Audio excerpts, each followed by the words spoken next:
Assalamualaikum warahmatullahi wabarakatuh. Apa kabar anak TKP yang hebat? Bertemu lagi dengan Bu Dewi di pertemuan ke-12 pengembangan diri kelas 12 OTKP.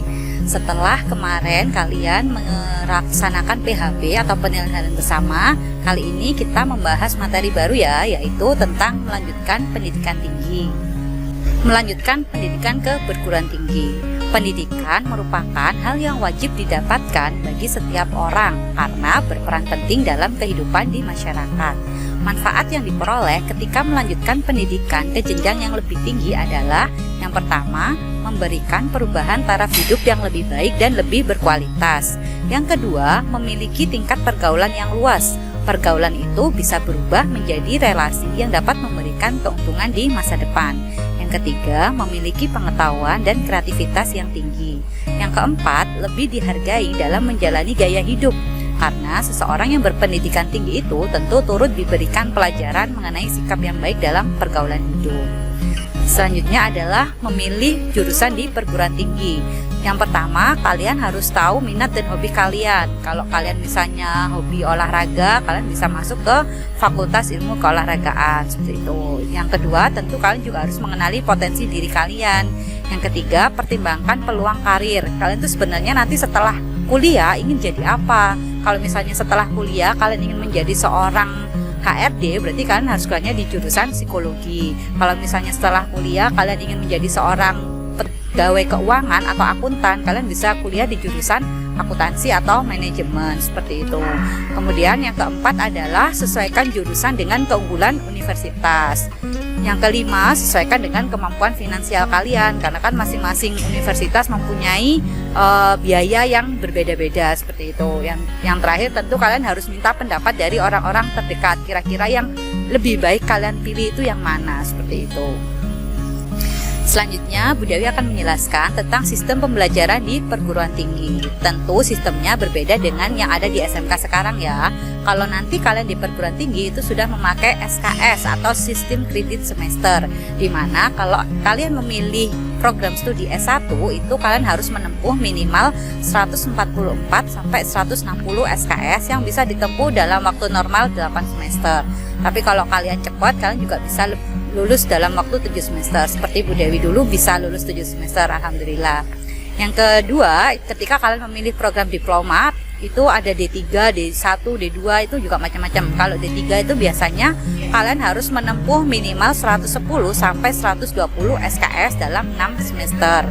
Kemudian yang kedua, mahasiswa itu bisa memilih mata kuliah yang ingin diambil sesuai dengan persyaratan yang berlaku. Jadi bisa jadi tidak sama mata kuliah yang kalian ambil dengan teman kalian, seperti itu. Kalau di SMK kan semua sama ya, satu kelas ya, pelajaran ini ya ini semua. Kalau di kuliah enggak, kalian bisa mengambil mata kuliah sesuai dengan keinginan kalian, tapi sesuai dengan aturan yang berlaku, seperti itu.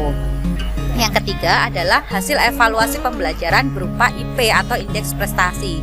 Jadi kalau di kuliah itu tidak ada rapot lagi, tapi adanya adalah IP atau indeks prestasi itu. Ada dua jenis. Yang pertama adalah IPS atau indeks prestasi semester yang biasanya kalian dapat setiap semester.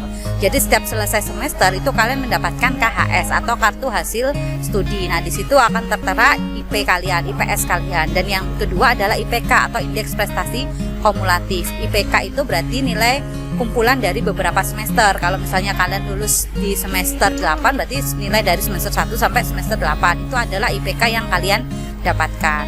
Yang keempat, di perguruan tinggi itu berlandaskan pada tridharma perguruan tinggi. Ada 3, yaitu pendidikan dan pengajaran, penelitian dan pengembangan, serta pengabdian masyarakat. Kemudian di perguruan tinggi juga ada KKN atau kuliah kerja nyata. Nah, di sini mahasiswa itu diharapkan bisa menyatu dengan masyarakat. Yang terakhir, di perguruan tinggi juga ada PKL atau praktek kerja lapangan, program mata kuliah yang bertujuan untuk mengasah keterampilan mahasiswa melalui praktek nyata di lapangan. Selanjutnya adalah program pendidikan tinggi, itu ada 3. Yang pertama adalah pendidikan akademik, yaitu sistem pendidikan tinggi yang mana mengarah pada penguasaan terhadap disiplin ilmu, pengembangan ilmu pengetahuan, teknologi, dan seni. Biasanya pendidikan ini terdiri program pendidikan sarjana atau S1, magister atau master atau S2, dan doktor atau S3. Yang kedua adalah pendidikan vokasi. mengarah pada penguasaan keahlian, namun diutamakan pada keahlian terapan yang menekankan pada praktik penggunaan dalam dunia kerja, meliputi pendidikan diploma mulai dari D1, D2, D3, dan D4. Yang terakhir adalah pendidikan profesi, di mana adalah sistem pendidikan yang dapat ditempuh setelah menyelesaikan program pendidikan sarjana. Tujuannya adalah untuk menguasai skill set yang spesifik. Tapi untuk menempuh gelar profesi ini kalian harus menempuh gelar sarjana dulu yang satu rumpun dengan pendidikan sebelumnya. Jadi misalnya kalian S1-nya memilih farmasi, jurusan farmasi. Nah, setelah lulus kan mendapat gelar S.Pharm atau sarjana farmasi, itu bisa melanjutkan ke pendidikan profesi apoteker untuk mendapatkan gelar APT seperti itu. Selanjutnya adalah bentuk-bentuk pendidikan tinggi di Indonesia, itu dibagi menjadi 5. Ada universitas, institut, sekolah tinggi, politeknik, dan akademi. Perbedaannya adalah kalau universitas itu ada beberapa fakultas yang diklasifikasikan berdasarkan rumpun ilmu tertentu dengan variasinya yang cukup banyak. Setiap fakultas membawai beberapa program studi atau jurusan yang lebih spesifik, bisa menyelenggarakan pendidikan akademik atau vokasi. Kalau institut itu hanya ada fakultas dari satu bidang keilmuan. Sedangkan sekolah tinggi itu hanya membuka satu fakultas dengan beberapa pilihan program studi. Namun ketiganya itu dapat menyelenggarakan pendidikan akademik atau vokasi seperti itu. Kemudian kalau untuk politeknik itu hanya khusus untuk pendidikan vokasi D3, D4. Sedangkan akademi itu pendidikan vokasi yang ada satu bidang keilmuan saja atau D3. Contohnya Akbid, Akademi Kebidanan, Akpol, Akademi Kepolisian. Dan akademi yang membuka program D1 atau D2 itu disebut dengan akademi komunitas. Selanjutnya jenis-jenis perguruan tinggi ada 3. Yang pertama adalah PTN atau perguruan tinggi negeri, yaitu satuan pendidikan tinggi yang diselenggarakan oleh pemerintah, khususnya yang bertanggung jawab atas pendidikan tinggi, yaitu Kementerian Riset, Teknologi, dan Pendidikan Tinggi. Contohnya yaitu Universitas Indonesia, UI, Universitas Gadjah Mada, dan lain sebagainya.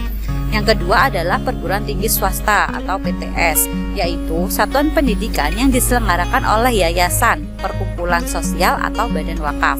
PTS memiliki otonomi penuh untuk menyelenggarakan pendidikan sendiri, tidak secara langsung bergantung pada pemerintah.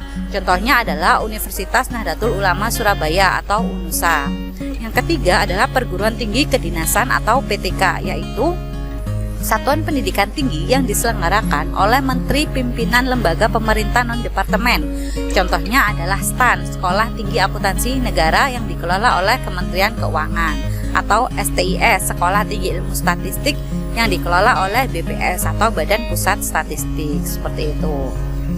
Nah, saya rasa cukup sampai di sini yang bisa Budaya jelaskan tentang melanjutkan ke pendidikan tinggi. Untuk lebih lengkapnya nanti bisa kita bahas saat pertemuan tatap muka ya. Kalian juga bisa sekalian konsultasi bagi yang ingin kuliah seperti itu. Langsung saja kita ke tugas 9. Buatlah rangkuman materi tentang melanjutkan pendidikan tinggi. Rangkuman seperti biasa ditulis di kertas HVS sesuai dengan pemahaman dan kreativitas kalian. Pengumpulan file berupa foto yang diupload di Google Classroom pengembangan diri kelas 12 OTKP di bagian tugas 9 dengan format nama _ kelas. Tugas sudah masuk rekap nilai apabila sudah Bu Dewi beri komentar dan ada feedback nilai yang kalian dapatkan. Apabila ada yang kurang jelas, silahkan bertanya melalui chat pribadi di WA ya. Oke? Always do your best, stay safe, stay healthy, stay happy. Have a nice day, see you next week. Assalamualaikum warahmatullahi wabarakatuh.